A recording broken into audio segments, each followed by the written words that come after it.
Happy Super Bowl Sunday, everybody. Welcome to what's going to be our final live stream of 2024, at least for this season. We are live for, I don't know how long we're going to be live, but Pat Fitzmaurice, Andrew Erickson, Matt Perrault, every single Sunday we have been here. Well, I guess not last Sunday, but almost every single Sunday we have been here breaking down games. Fellas, welcome to Vegas. The game is finally here. How are we, Pat? How are we, Andrew? How are we feeling this morning, guys? Doing great. I mean, we're not at, the center of it all like you are, Matt, but out here in the hinterlands, it's going well. Like there's too much time. We talked about this before we came on air, just like, how do we kill this whole day with the anticipation of the Super Bowl? I don't know what to do. Take the dog for a long walk, I guess. Andrew, for you? It's warm here today. It's like 50 degrees in February in Massachusetts, so I absolutely love that. I'm getting good vibes all around. Again, the Patriots aren't playing in the Super Bowl, but hey, we're getting another dynasty playing here today with the Kansas City Chiefs. So I'm excited about the game. 6:30 kickoff. Can't wait. 6:30 kickoff, 3:30 kickoff for me. So it's not that bad here in town. It's not going to be that bad. We have a lot of people who are going to want to ask questions. We're going to try to get to them later in the show. We're going to start with the side, then we'll get to the totals, then we'll get to the props.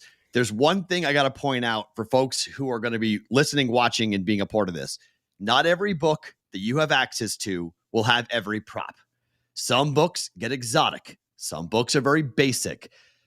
I have bet some exotics. I've bet some basic. You might get frustrated today, okay? Andrew may have something that's not available at your book, and just deal with that, okay? Because every state has its own rules and regulations.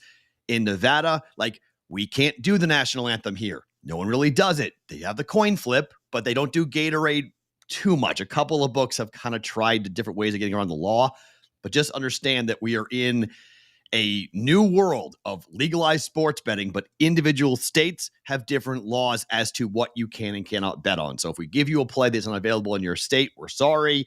We've bet it, just how this is going to go. The line is coming down. South Point FanDuel, it's 1.5. You want to get a 1.5. If you like San Francisco, it's available at those books. Everyone else is at 2.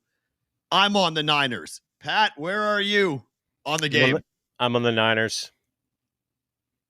Do you want the I'll give you my spiel. I mean, it's I think the Patrick Mahomes can walk on water narrative is a lot of what's driving the Chiefs' money. And I just, during the regular season, among quarterbacks who played at least 8 games, Mahomes was 13th in passer rating and 21st in yards per attempt. He averaged 7 yards per attempt. That put him behind luminaries such as Geno Smith, Ryan Tannehill, Derek Carr, Will Levis, both Titans quarterbacks. And there's this idea, I think, that Mahomes has sort of flipped the switch in the playoffs, and he really hasn't. Like, his yardage per attempt in the playoffs, also 7.0, same as the regular season. Passer rating, only slightly better.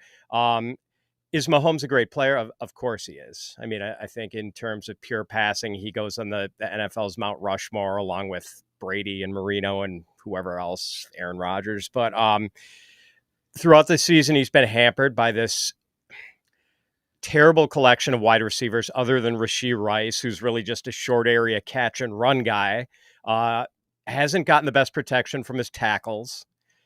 And I think those things are still fundamental problems for the Chiefs offense. It's just that in the playoffs, they encountered a Miami defense that was completely decimated by injuries, a Bills defense that was also pretty hard hit by injuries, and the Bills kept shooting themselves in the foot that game. And then a Ravens team that probably played their worst game of the season. So there was that stretch during the regular season in the back half where the Chiefs went 3-5 that started with a 15-point loss to Denver in week 8 and culminated in that embarrassing home loss on Christmas Day to the Raiders. And really, I don't think much has changed since that. They've just had a pretty good run during the playoffs, but I think you could make the case that was largely driven by the failings of their opponents. So I think the 49ers were the better team during the regular season. I know they had their hiccups too with 3-game losing streak. And yeah, they haven't thrown a great punch. They could have lost to Green Bay. They probably should have lost to Detroit. But I feel like that best punch might be coming today. Andrew, you disagree? I do disagree. I'm on the Chiefs side here. Again, I can go ad nauseum about, oh, well, Patrick Mahomes is an underdog, et cetera, et cetera. Like, I'm not going to bore anyone with that because we've heard that like nonstop if you listen to any type of Super Bowl content. So the way I want to look at it is, and so Fitz brought up really good points about Chiefs offense against 49ers defense. I just really feel great about the Chiefs defense. Like, this is what's been the driving force behind why this team has been so good and why they're here in the Super Bowl. Like, people don't want to say it, but like Mahomes has kind of been a game manager too this season. Like, he has not been putting up fantastic numbers. It hasn't been him lighting up the scoreboard. It's because the Chiefs defense has been elite. Spagnuolo.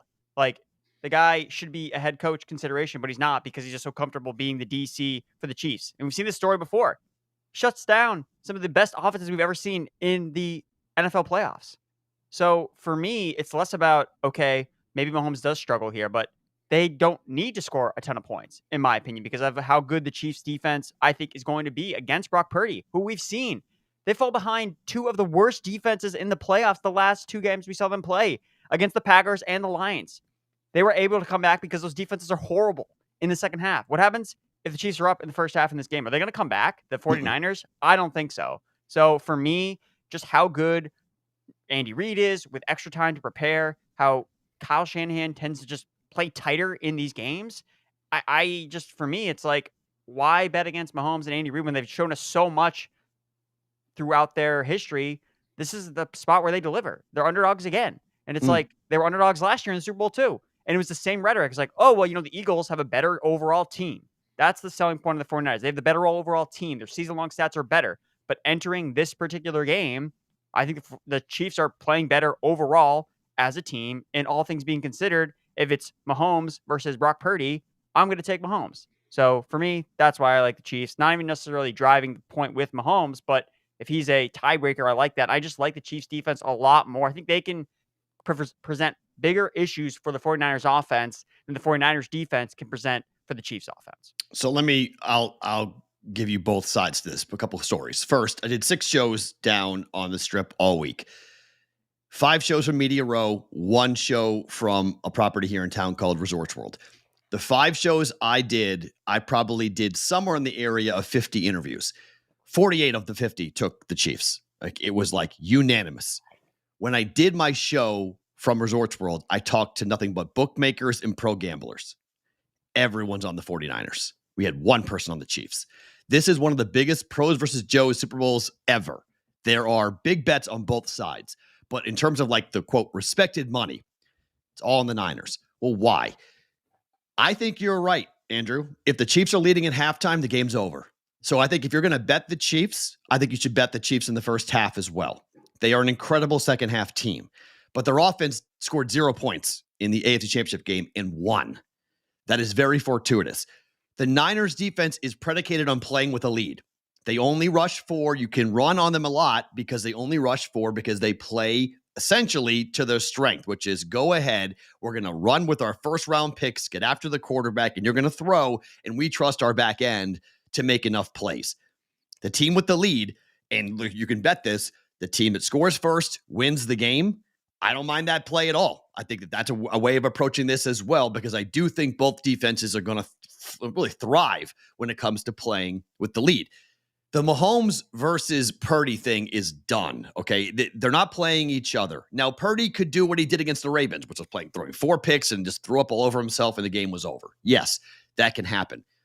But I'm really curious to see how Mahomes handles the defense if he's playing from behind and they can't run the football, because Pacheco could be the key to the whole entire game. If they can run the football, if they can keep it away from the Niners, if they can play with the lead, there is absolutely a narrative where the Chiefs win this game. This number is 1.5 or 2. This is not a big number. The books are comfortable on either side as to who is going to win this game. But to me, I think the difference in this game is going to be the skill players for the 49ers. And look, I was told this week Deebo Samuel has a cracked collarbone, okay? He's hurt. He's really, really hurt. After games, he's in excruciating pain. They're going to try to get him the football, but I don't think he runs the football all that much. That puts a lot of pressure, obviously, on Christian McCaffrey. He's going to have to be the star. And I like him. You want to bet an MVP? I like him to bet the MVP on him because he's going to have to be the focal point, and they've got to be able to run the football, because I don't think you want Brock Purdy back there throwing the ball a ton If so, he's likely to get picked off at some point during this game. But I think the Niners you're right, Andrew, we're talking about last year and how everyone was talking about Jalen Hurts is he's just the one guy and everyone around him. But the skill players for the Niners are much better. I mean, this was the best team. This is not a 1v1 game. This is 22-on-22. I get the narrative about Andy Reid against Kyle Shanahan, but I think Shanahan's going to have a really interesting game plan here today. A lot of motion. The one thing that Spagnuolo's defenses have struggled with, motion. And this offense is incredibly active. They switch and they move around. If they blitz, and I think they're going to, George Kittle could be a wild card, crazy MVP candidate. He has been unbelievable. The Niners throw the ball to him quickly all the time, and he runs and goes. Watch for Kittle. I will get to that prop in a little bit, but Kittle could be a big component here. I just think the game managers, if we're picking which two, I'll take Purdy over Mahomes. I know it sounds crazy to just say that, but I like the offense for this Niners team better than I like the offense for the Chiefs. So I agree with Pat. The total hasn't moved. It's 47.5. It's been 47.5 forever. No one is even, and I'm stunned there's been no movement this morning. I thought we would see a little movement this morning, but not even FanDuel was moving. Under or over? Which is the better play, Pat? Got a slight lean toward the over.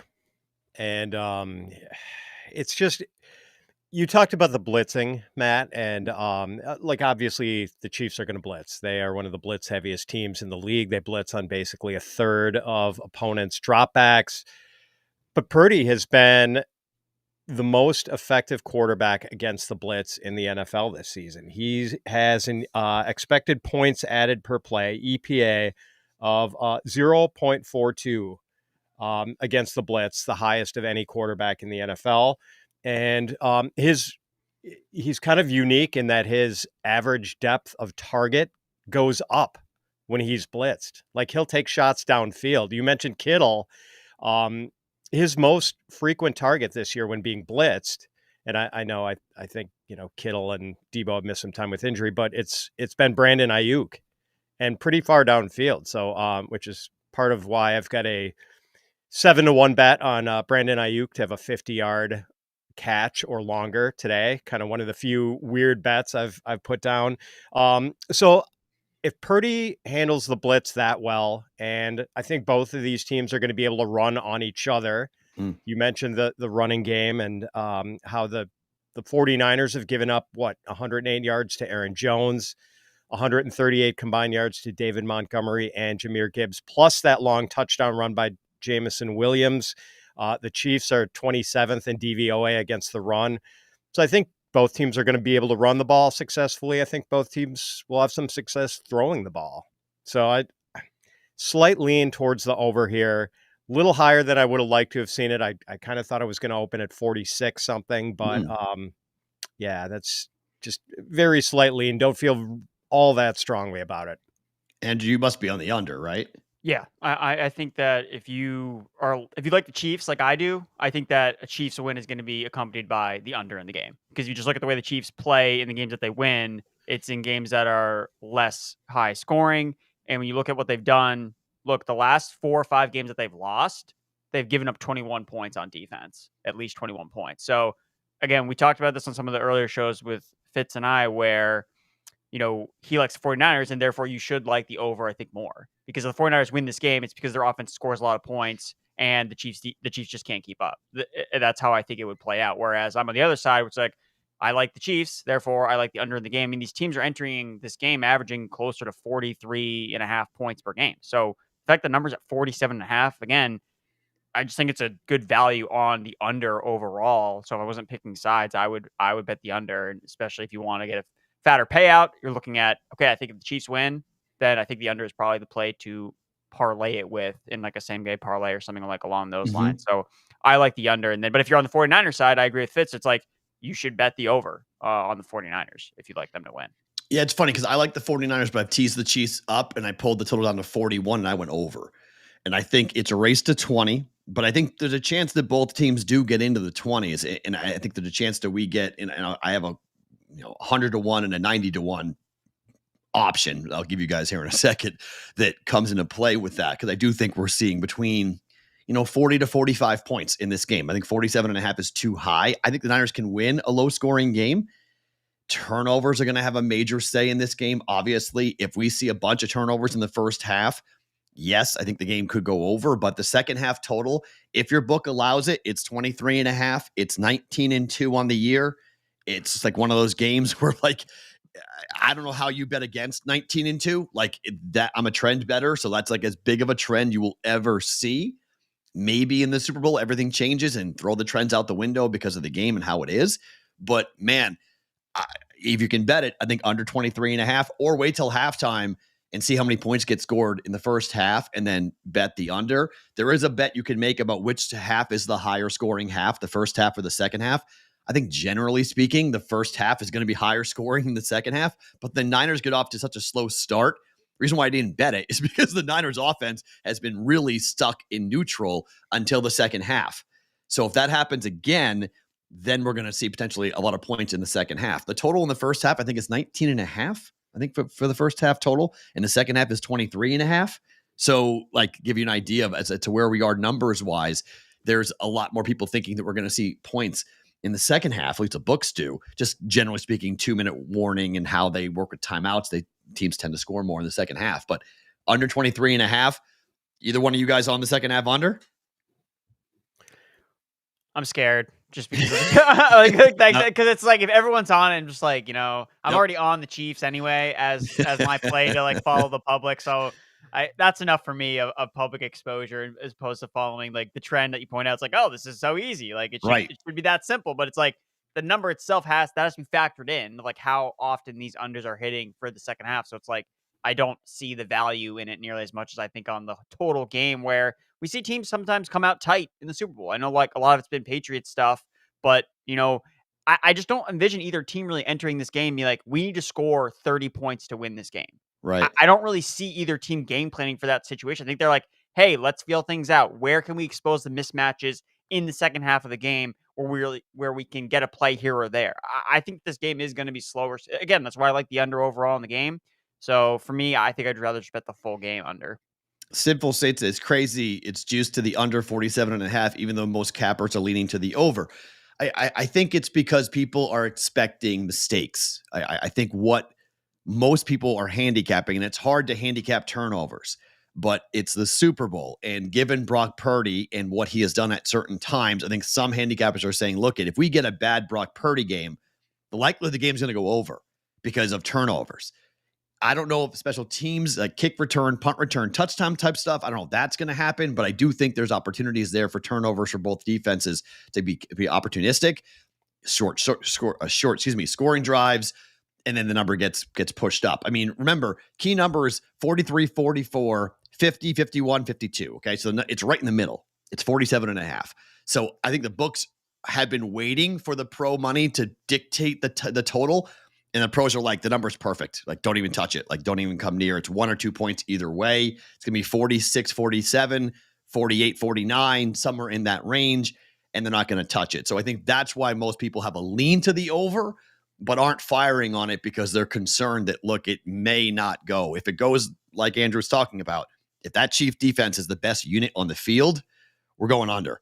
And we might be going way under. We're talking under 30 in the game is a potential. So let's talk about prop bets and let's talk about prop betting for a second. We are on Super Bowl Sunday, guys, okay? If you are betting a bunch of overs today, I'm going to caution to hit the brakes on you, all right? Today's an under day. You bet unders on Super Bowl Sunday. Overs on Monday, like last week, Monday. Careful, okay? All of these numbers, everyone loves to bet over. I get it. It's a lot more fun to bet something to happen than to have something not happen. Be careful today, all right? That's the number one prop bet pro tip when it comes to betting prop bets today. If your card is like a CVS receipt full of over, and you did it today, this morning, that's red flag. We're gonna throw the stop sign up and go, stop what you're doing. Pat, let's talk about your favorite prop bet of the day. What do you like today? Yeah, good point on that, Matt. Like we've seen a lot of these yardage totals for players creep up as the week has gone on. I'll pinpoint one that's crept up during the week. Patrick Mahomes passing yardage total. It's at 261.5. I want to say it opened at maybe 259.5. Mm. And I like the under, and this gets back to what I was saying when I was talking about the side and why I don't love um, the Mahomes walk on water narrative. He's fallen short of this number, 261.5, in 4 of his last 5 games. And the one time he cleared it by half a yard against Miami. The Chiefs have every incentive, I think, to strive for offensive balance since, as we've mentioned before, the 49ers run defense has not been great in the playoffs so far. So I think Pacheco is going to get a healthy dose of carries as he's been getting ever since that game against the Raiders. Pacheco has averaged 20.3 carries a game. Like they've been hell bent on a balanced offense, and I think we're going to see that. So that sort of works against this big yardage total for Mahomes, and also the fact that other than Rashee Rice and Travis Kelce, he's just got no dependable pass catchers. So plus 49ers are, I think, a little bit easier to run on than to throw on. They're 4th in DVOA against the pass. So that ties into Pacheco. I like his over, although that has crept up too. I got it at 65.5 earlier in the week. Now it's at 67.5. I think I would still be willing to take the over on Isiah Pacheco at 67.5. Again, ever since that loss to the Raiders, in the 4 games since, he has averaged 20.3 carries a game and 96 rushing yards. This is wild, Pat, because you're betting 2 prop bets that are against the narrative of the Niners. So, because Mahomes to go over would lead me to believe that the Niners are leading and he's got to pass the football. If they're winning, they're running the ball with Pacheco and he goes over. So it's almost like you're hedging on the Niners. I like it. You're hedging on the Niners bet. It is, but I mean, I'm not seeing a 49ers blowout. I'm not betting any alternate totals on the 49ers. I think it'll be a fairly close game, and the spread is close enough to a pick 'em that I'm just comfortable taking the Niners and thinking both teams don't have to get too far out of their offensive game plan and are going to be able to be balanced. So I've got Christian McCaffrey over 128.5 rushing and receiving yards combined. He's cleared this combined yardage total in 7 of his last 8 games. The only time he fell short during that stretch was in week 17 against Washington, where he tweaked his calf and sat early. I mean, he has been he's been getting the ball if he quite hits often. I mean, you and I are cashing. If he goes over 128.5, Niners are winning this game. And he's probably going to have a MVP. Very good chance to win MVP. Yeah. And so the Chiefs 27th in DVOA against the run. And they've gotten McCaffrey really involved in the passing game lately too. Over his last 5 games, he's averaged 7.4 targets, 5.2 catches, and 39.8 receiving yards. So the Niners don't want to turn this into a Patrick Mahomes versus Brock Purdy duel. So, I mean, it makes sense for them to get the ball into McCaffrey's hands. And one last player prop, I like Deebo under 58.5 receiving yards. And Matt, this was even before you mentioned the crack that Deebo might have in his collarbone, which makes me like this bet even more. But Deebo's failed to clear this number in 5 of his last 6 games. And in those 5 games where he didn't make it, he has not come within 10 yards of this number.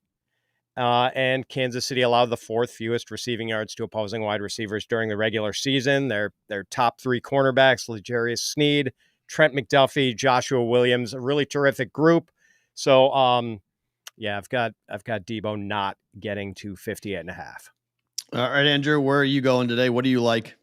All right, so just parlaying, we're all going to fade Deebo. I think that's the play here. We're all fading Deebo. So I'm going under on his rushing yards. I know you like this one too, Perrault. So under, same. It's the one I was able to find 16.5. Me too. That's on DK, minus 105. I think that the narrative is that he's just going to be, he's like, oh, he's healthy. He's going to be good to go. They're going to run him a ton. And it's like when McCaffrey's healthy, he gets the majority of rushing work. Deebo Samuel's only gone over this number in 2 of his last 10 games played. And in one of those games was one of the games where, like Fitz mentioned, McCaffrey had that calf injury. So he's only really done it one time alongside a healthy Christian McCaffrey in his last 10 games played, where he's gone over 16 and a half rushing yards. So throwing in this collarbone injury again, yeah, like why would they be running him between the tackles? And I think you mentioned on the Daily Juice where you talked about decoy. That's Yeah. what makes more sense for his role to be, as he's going to be running jet sweep, so he's not actually going to be getting the ball. It's going to be McCaffrey, getting Brandon Aiyuk, etc., George Kittle. So I like Deebo Samuel under on his rushing yards. And I also like the over on Brock Purdy to go over his rushing yards. So when you look at the Chiefs' defense, they allow the most rushing attempts per game to quarterbacks. Like everyone runs, specifically looking at the quarterback position. Last 4 quarterbacks they have faced have had at least 25 rushing yards. In the last 2 weeks, we've seen with Brock Purdy playing from behind, he's running a little bit more. So again, I'm on the Chiefs side thing. So if the 49ers are not leading in this game, I think that Purdy will be more aggressive with his legs, try to pick up some yardage. So over at 11.5 rushing yards for Brock Purdy. That's my second prop. Third one, another under. Brandon Aiyuk, under 4.5 catches, receptions.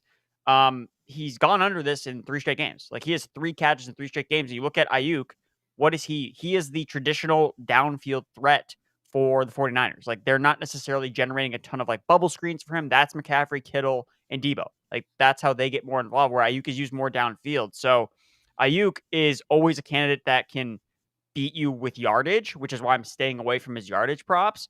But receptions, I don't know if he's going to see enough volume, especially when he's going to be dealing with L'Jarius Sneed, who's been arguably one of the best cornerbacks in the NFL, shutting down opposing wide receivers. So Aiyuk, yeah, maybe he gets 1 or 2 on a deep play. I know like Fitz likes the over on Aiyuk's like a catch of 50 receiving yards or more. That can happen, and he can still go under 4.5 catches. So I like the move there, going with the under. It's a little juicy at minus 140, but I just look, the Chiefs are really good against wide receivers. They don't give up a lot of wide receiver volume. Like that's not how you beat them. So I think that the middle of the field is going to be more how the 49ers attack with those other players. I mean, I know you love Kittle. We're fading Deebo a little bit here. So it's like, again, like we really like Kittle and McCaffrey to have massive games. So if those guys are getting the ball, it's not going to be going to Aiyuk. So I like the under Brandon Aiyuk 4.5 catches. And then some more longer shot ones. So looking at anytime touchdown, Patrick Mahomes. Look, I am the king of praising regression to the mean. Patrick Mahomes has not scored a touchdown at all this season. He has 0 touchdowns. Never had a career or a season in his career where he's never scored a touchdown in the regular season or postseason. And he has the most rushing attempts or red zone touches of any player in the NFL without a touchdown. So he's been close a couple times in the postseason against Miami. It was that play where he basically got part of his helmet like knocked off. That was in the red zone. He had a rush from the 10-yard line against the Baltimore Ravens. So again, he's been close a couple different times. And I just think that, hey, based on the odds, he's going to score eventually. So in the Super Bowl, it's funny because the last time he actually scored the first rushing touchdown for the Chiefs was against the 49ers in the Super Bowl in that first game that they played back in 2019. So I think history repeats itself here. Plus 440 for Patrick Mahomes to score a touchdown on FanDuel. I really like those odds. And again, I'm just playing regression. Eventually, he's going to get in. So I think I like the Mahomes anytime touchdown. And then last but not least, the Travis Kelce to win Super Bowl MVP. Get him on the Chiefs. And look, I'm just playing the narrative. 20% of the votes are going to be from Taylor Swifties voting for Travis Kelce. Good. So that's point number 1. Number 2, and this is probably my favorite point, is when you look at the last 4 Super Bowls that have gone under the total. So again, I like the under in this game. The MVPs of those games have been non-quarterbacks. They've been mostly 3 of them have been pass catchers. 1 was a defensive player. So the way I look at it is, look, is there any way where Mahomes has a so-so game? Fitz has talked about how like there could be some challenges here. Okay, what if he only throws for 1 touchdown? Maybe it's a rushing touchdown or something. But he's only gone for 300 passing yards and 3 touchdowns 1 time this season. Like that's like a prototypical like, oh, like he had a monster game, 300 yards, 3 touchdowns. He's done that 1 time. That was against the Chargers, arguably the worst defense in the NFL. Whereas Travis Kelce, he's averaging like a touchdown in every single postseason game he has played over his last 15 postseason games. So if he goes for 100 and a score, maybe 2, like I think that's going to vault him into getting into that MVP consideration over a guy like Patrick Mahomes, who I think is just going to have more of a so-so statistical game versus Travis Kelce, who's on a heater in terms of receiving yards. He's got 70 receiving yards in 12 straight playoff games. He's been scoring in 13 of his last 15 playoff games. So I just think that the narrative, he could retire after the game. And No tight end has ever won Super Bowl MVP. No tight end ever. So if Kelce and the, people that are voting want to kind of put him in his own, place in the Hall of Fame conversation, is Travis Kelce the greatest tight end of all time? Well, this is how he separates himself from every other tight end. If he is the only one to win Super Bowl MVP. When you look at during the Patriots dynasty, 2 wide receivers won MVP during Brady's run, when it's like they're trying to spread the wealth.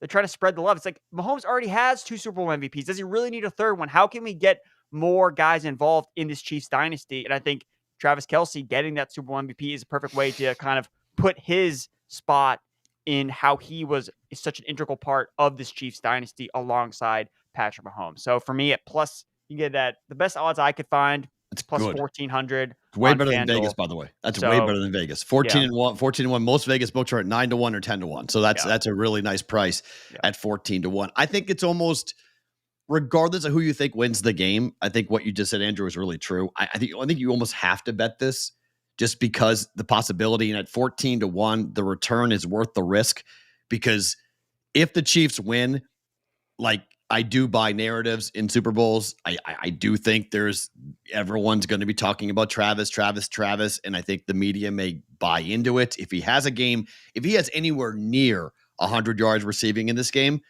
he's going to win the MVP. Like, that's going to be a 7 or 8 catch game, maybe a touchdown.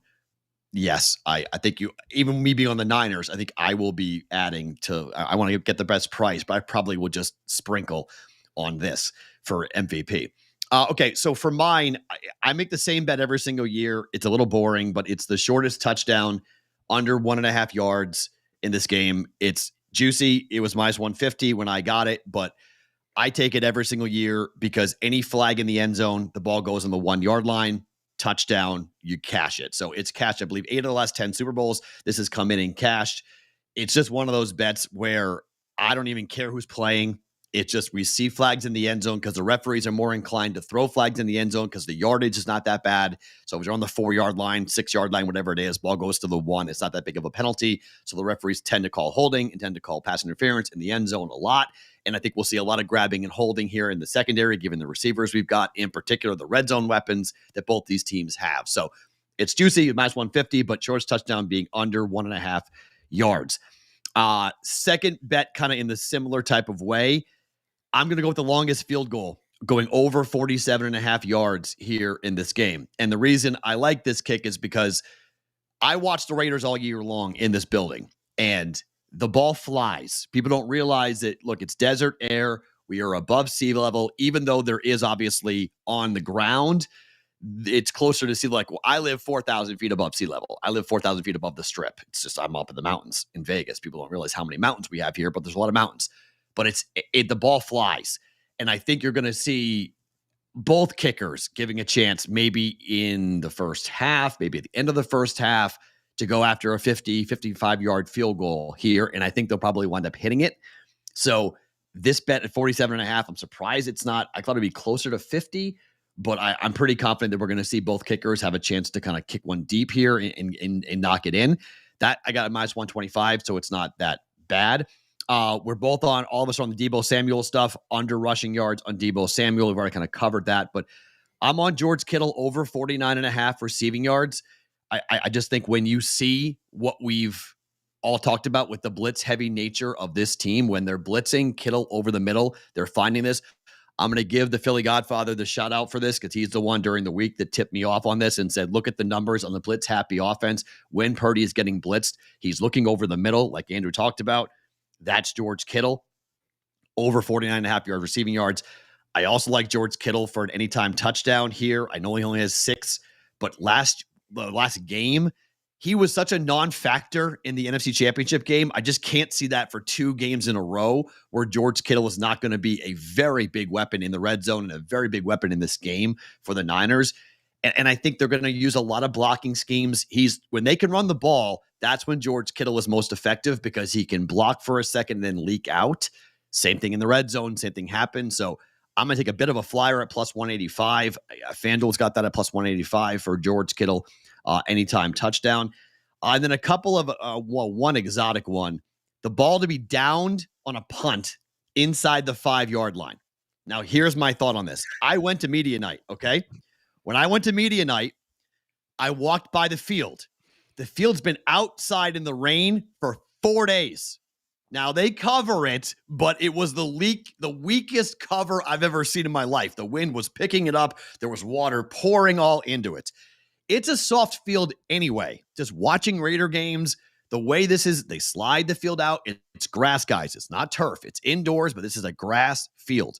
Seen the ball hit, and I've seen the ball stop. You can back the ball up at Allegiant Stadium. I've seen it with the kickers for the Raiders. I got the ball to be down inside the 5-yard line. It's a long shot play, but I think the value is on it. I got it at plus 190. I've seen other places people said they got it at like plus 200 on this. If you want kind of a for fun flyer bet. And then my 2 complete long shots. Exact final score. 24-21, 24-20. I'm talking like $10, okay? But these are 90-1 and 100-1 odds you can get on this. DraftKings has got them both at 100-1 and 90-1. 24-21, 24-20. Game goes under. Niners win. Niners cover. I hit this 2 years ago when I bet the Rams 23-20 to beat the Bengals.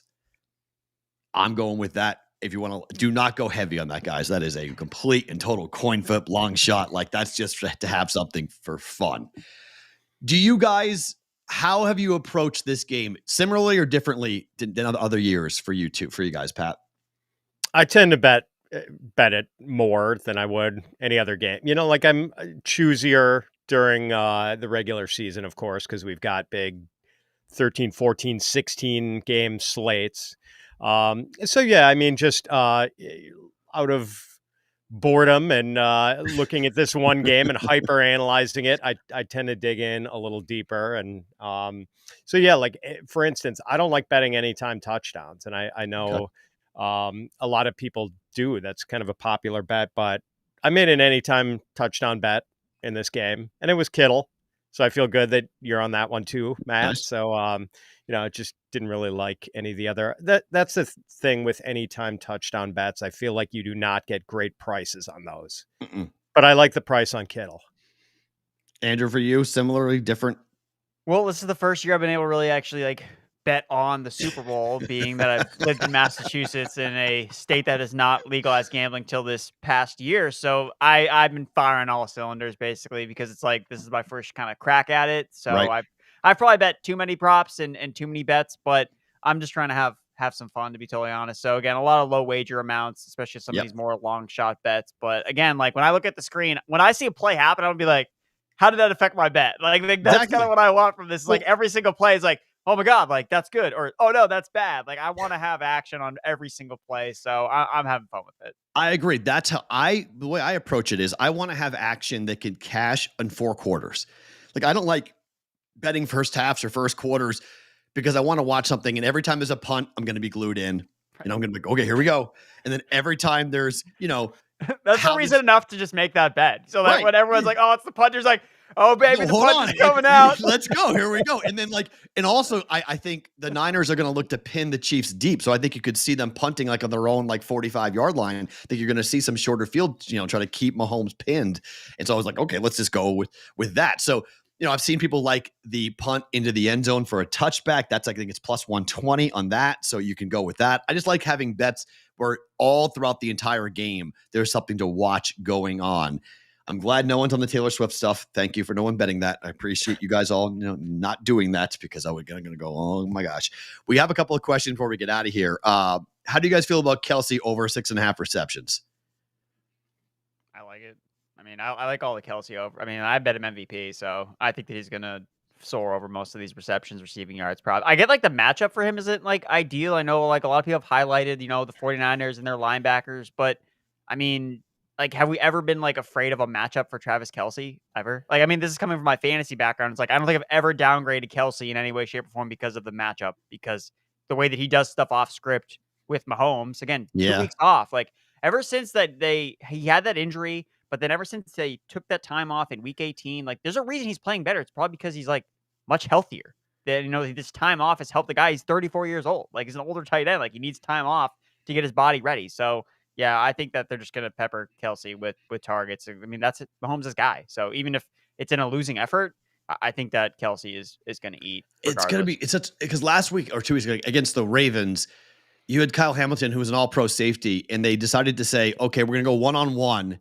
And Mahomes' ball placement was incredible. Like he just put the football in such undefensible positions, and that's Mahomes' greatness to do that, including the touchdown that Kelce scored in the championship game.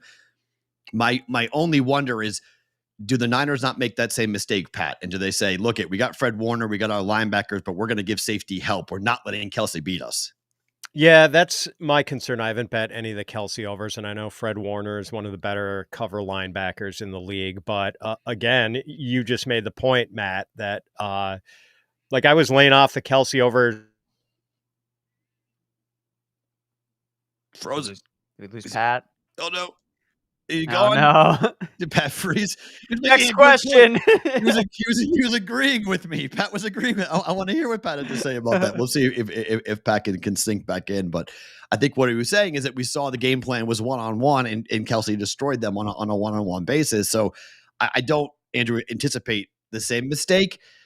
Look, if I was being a defensive coordinator, I literally would say I want someone else to beat me but Travis Kelce, and live with it and be like, hey, if you want to throw Sky Moore, all you, go ahead, Patrick, throw all you want to that guy.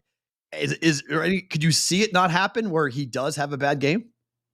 I don't think so. I just think that this is when, I mean, every time I think about Super Bowls, I think about this is when the guys shine the brightest. Like Right. you have the Brady and Edelman connection. Like it was just something that it didn't matter what the defense was doing. He's like, this is his guy. He's going to go to him in crunch time. And Kelce has been Mahomes' guy. Like, I guess I would be more concerned about maybe Rice. Maybe he doesn't get to the big numbers that a lot of his props are at. That's maybe where I'd be. He's a rookie. Like, you got to remember that. Like, this is a big moment for him. This is his first Super Bowl. He has not been here before. And obviously, like, they're just trying to see what they can get from any of these Chiefs wide receivers to contribute in any way, shape, or form. But I could see him probably underwhelming a little bit just because it may not be his matchup per se that he gets, where you're seeing some of these other Chiefs receivers step up a little bit. I mean, MVS, again, I'm terrified of that guy's player props, but he's been playing better the last couple weeks. Yes. But I can't bet on him. Not his stone hands, man. Like I can't. Can he catch? His question is like, everyone's like, MVS is going to catch the ball today. I'm like, good luck betting that. That's all on you. I'm not betting that for it to happen. So we lost Pat. So we'll just do one more, then we'll wrap here. How do we feel about over 2.5 players attempting a pass in this game? Any trickeration coming? I mean, we've got two madmen in the lab for 2 weeks, and you're going to tell me that none of them are going to dial up a pass attempt in the red zone. I would take the over on this. I mean, you're going to get Purdy, Mahomes, so you got two there, and then it's like they have so many guys that they could use. McCaffrey on both sides. So yeah, I think Kelce, this one makes a lot of sense to throw. I think Kelce may wind up throwing. Kelce too. Yeah, Kelce could throw a touchdown. If I had to pick a player as to who is the third person to throw a pass in the red zone, I think it could be Travis Kelce. The Kelce passing touchdown to Patrick Mahomes would be the greatest thing that could happen for my bankroll for this game, because it would help. It'd get Patrick Mahomes the anytime touchdown. Yep. It would get Kelce higher up in the MVP. Yep. That's what we need. Perrault, thank you for casting that into existence. I didn't even think about that. I think that's possible. I mean, again, I'm on the Niners, but I think you're on two bets there. I mean, the Kelce the Mahomes anytime touchdown, I think is a really good play. It's the Super Bowl. They're going to sacrifice their body. They're going to do whatever they can do to win. And then MVP, if I really do think you're right. I think if the Chiefs are going to win this game, it could be thanks to Kelce. And if Kelce is even, neck and neck with somebody, it's going to go to Kelce. It's just, it's the narrative. It's been this way. I was at opening night. I was at 2 press conferences this week, and it was unbelievable just to see the number of questions about Taylor Swift to Travis Kelce over and over and over again. And he just took it and he answered it perfectly every single time. He had a master's class as to how to date a famous person and a very powerful woman and not make it about you and be okay with it. I mean, I kept thinking in my head going like, this guy is a Hall of Fame tight end, 2-time winner of the Super Bowl. And he's not being asked any questions really about himself. It's being about the person he's dating. And he was completely comfortable with it the whole time. So I'll be very curious to see how the vote goes, because I do think there's a narrative play there with, if they win, that Travis Kelce, because I think a lot of people want to see him propose, which please, God, don't. I just don't want that. Like, please just don't have that happen today. Propose somewhere else. Just don't do it at the Super Bowl. Like, it worked when the Boise State player hit the knee to the cheerleader. Like, that worked because it was so out of the blue and nobody saw it coming. It would be so cliche if this happens today. Sorry, Swifties. I'm just not. I'm not down with that to happen. If there's only one bet you could make today, Andrew, what would it be? One bet. I would bet the Chiefs to win. Woo! All do. right. That's your most confident play. All right. For me, it would be the shortest touchdown being under 1.5 yards. Listen, Andrew, I was going to say this to Pat as well, because he's not here. Thank you for all the time this year. Here in spirit. He was here in spirit. This was super fun every Sunday to talk to the two of you guys. I had an absolute ball doing it. I hope we get to do it again next year because I know people really enjoyed it. I really enjoyed it. Best of luck to your bets. Best of luck to Pat's bets. Hopefully we're all happy at the end in some form or fashion. Let's all wind up in the black here, but it is the Super Bowl. I've had years where I've gone 8-0, and I've had years where I've gone 1-7. So it's just kind of, it is what it is. Thank you for being here, guys. Thank you to Betting Pros for hosting this. For Pat, for Andrew, I'm Matt. Have fun. Enjoy it. Next year, football, and all the way to September. That's a long time away. We'll talk to you later here for Betting Pros.